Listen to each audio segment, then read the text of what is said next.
McCarthy in 1956. He organized, I mean, if you go online and read, there's a bazillion of things that saying, this is a father of AI, but this is a true father of AI. In 1956, he organized the first course on artificial intelligence, and it took them 2 days. It was a 2-day course in Cambridge. A lot of people came just to learn about it. So current status of AI in medicine. Again, there's a lot of speakers in this Congress, and for the AGL Congress in Vancouver in 2025, the entire Congress is AI centered, so you're gonna hear a lot about it. But what is AI, right? What is the definition of AI? If you have to define AI, it's the study of algorithms. That's the technical definition of what it is.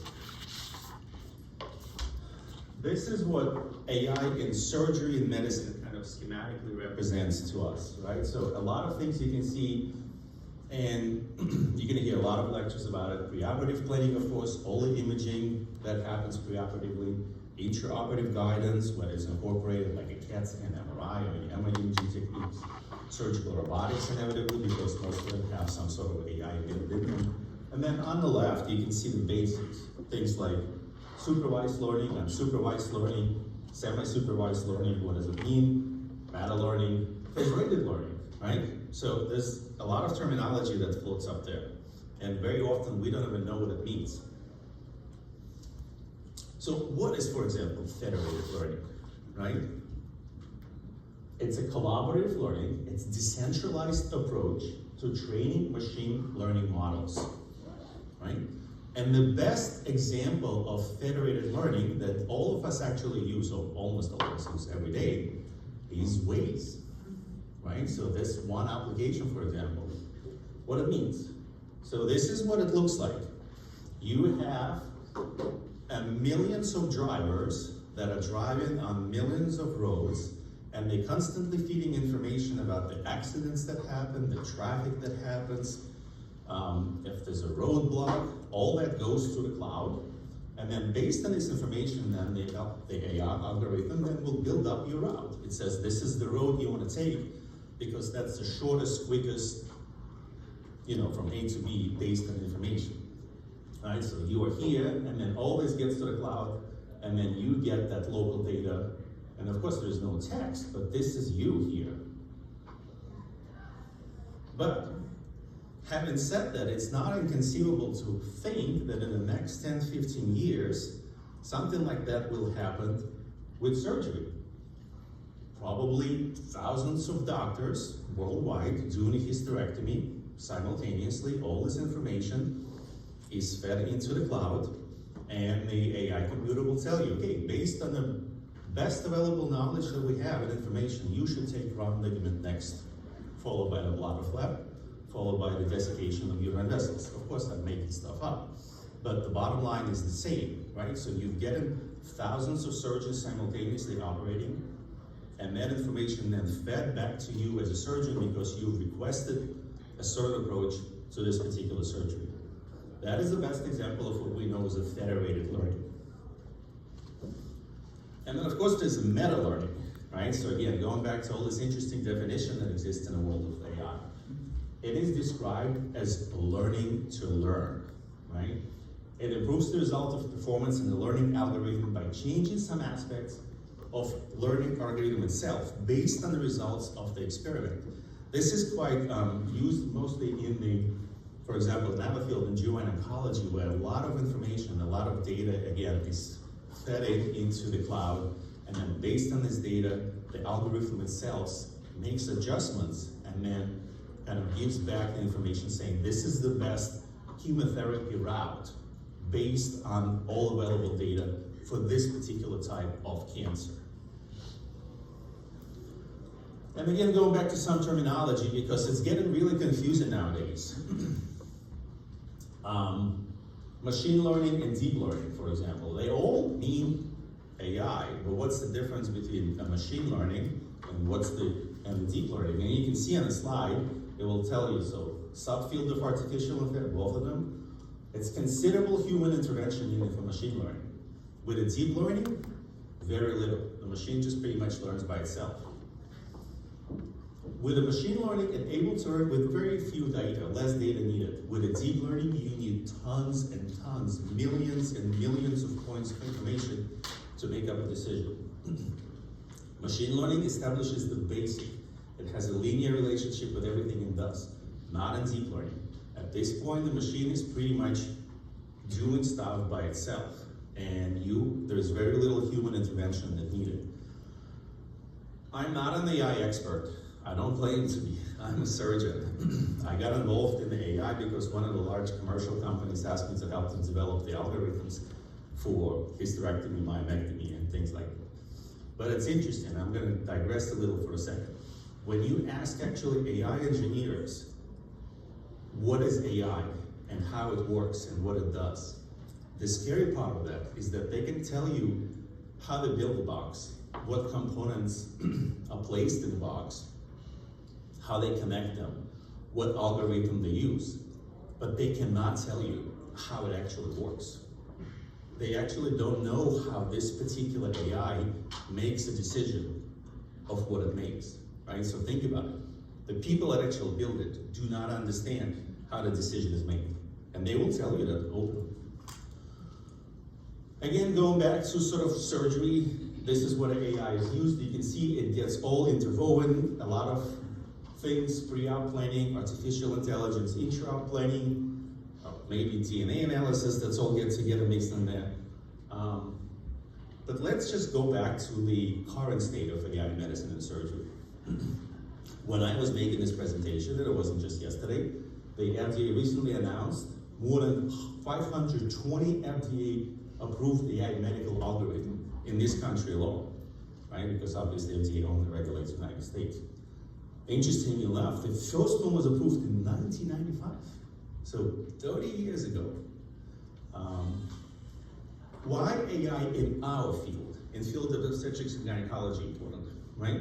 So one big thing, there is a thinking that it's going to reduce litigation costs, right? Because it's an algorithmic process, and you follow preset pathways. So hopefully you're going to make fewer mistakes, and especially in OB, and the litigation costs will be less. There's obviously socioeconomic consequences in the long run, okay, in OB mostly again. Failed detection and progression of malignancy, mostly in GYN oncology, of course, and AI assisted for IVF enhanced success rate in fertility. So briefly, since I don't know how many of you still do obstetrics, but we're all OB/GYN by training. AI and obstetrics mostly centered around imaging. There's actually deep learning and machine learning, both of those, remember we go back to those definitions, both used in obstetrics, and mostly in fetal monitoring and objectively identifying the necessity of a C-section. There's actually artificial bee colony algorithm that already exists in the field. What it does, it's called a convolutional neural network, CNN, which it doesn't stand for the media outlet.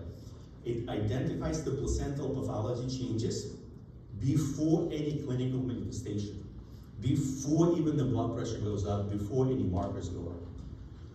Then it, of course, combines it with the ultrasound Dopplers, and it gives you the probability that this particular patient will develop preeclampsia or eclampsia and will need to have a C-section. Again, the significance of that it all happens before you as a patient, before you show any sign that there is a trouble, that any indication that there's an elevated high blood pressure, or there is a small baby, or anything else like that. This is where it starts kind of a shifting from OB towards our field. So it's called the AI in postpartum GYN world. And you can see that, again, based mostly on the imaging technique, ultrasound technology, and rehabilitation training, depending on the AI algorithm in postpartum pelvic organ prolapse recovery, right? It's called a BUMP longitudinal study. You can actually look it up and on Google. It's a better understanding of the metamorphosis of pregnancy.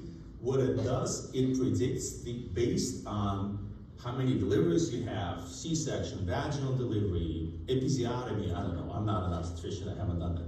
But based on all these factors, it predicts what are the chances that you will need something to be done about your pelvic organ prolapse. So again, this is an algorithmic process that helps you to identify who will be a good candidate and will probably need your gynecologic intervention in the near future.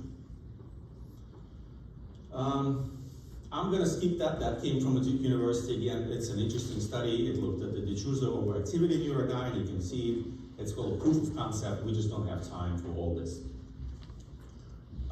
In gynecology, again, as I said, mostly GYN oncology and REI it's used. Mostly, again, image-based AI intervention. For example, the bane of our existence, right? Leiomyosarcoma with fibroids versus benign fibroids. Can we identify it? They used AI-assisted method for distinguishing uterine sarcoma from benign leiomyoma perfusion-weighted algorithm. If you just use the standard accuracy, if you take that MRI and take that perfusion-weighted MRI, the standard accuracy is 66.7%, meaning you could probably identify 2/3 of the leiomyosarcomas based on the MRI alone. However, if you introduce 21 different parameters and feed it into the AI algorithm, look at the numbers. Accuracy 92%, sensitivity 100%, specificity 90%, right? So that's in my mind, it's a big deal, especially with leiomyosarcoma identification that we all struggle with. Whew, radiomics. How am I doing at time? Can't believe I'm ever running late. 1.5 minutes. Oh, Jesus. AI tools to characterize something with quantitative method. This is called the lasso application. Very quickly, what it does, the algorithm actually learns from its own mistakes. If it makes the mistakes, it gets punished, quote unquote. If it does the right predictive analysis, it gets rewarded, almost like a child, and it learns from it. AI and mix, we can talk about it. Again, major idea is that the deep learning, you can able to train a neural network to replicate the results created by experts, right? So you actually need people and a lot of information and a lot of surgeries and a lot of imaging that is fed into the artificial intelligence system, and then it kind of gives you the feedback. Clermont-Ferrand, Michel Kenny was his group that evolved. They looked at what's called contouring, right? And the segmentation, and they figured out it takes about 600 images to learn segmentation and about 300 images to learn contouring for the AI system to identify the uterus. Just to get you a sense how many studies and how many images needed to be fed into the system to recognize. AI, inevitably, every time you talk about AI, you talk about surgical robotics. There's no way around it. This is what it is. Tissue, you can see all the surgical kind of robotics that has an AI. Hopkins just recently introduced a study where the robot was, they claim autonomously at all, was able to suture the intestine, but it's actually a lie. It was all, it's not autonomous. There was a guy that sits there and actually was directing the robot to do certain things, but the robot an AI was able to detect when the stitch line was incomplete or not properly done. But then it needed the human operator to tell, okay, now that you said it, I want you to redo the stitch line again. So kind of autonomously and kind of not. They just published this result recently. AI in our patient, we saw this application, so this is what we use in the MIGS and GYN. If you haven't tried, I highly recommend that you go check this app out and see what it does. I'm gonna, last two slides pretty much, last 3 slides. Of course, with AI in surgery and security, this is where everybody gets panicky, right? Privacy, data must be protected, cybercrime, and then who owns the rights? If you trust the AI, if you trust the algorithm, the machine, let's say to do your analysis, your lab test, your surgery, of course, all this information is collected. Who owns it? Who does the ability to then use this information about, and what do they do with it? That's a big deal in the world of ethics and AI. AI and security, they hired actually a special team of experts.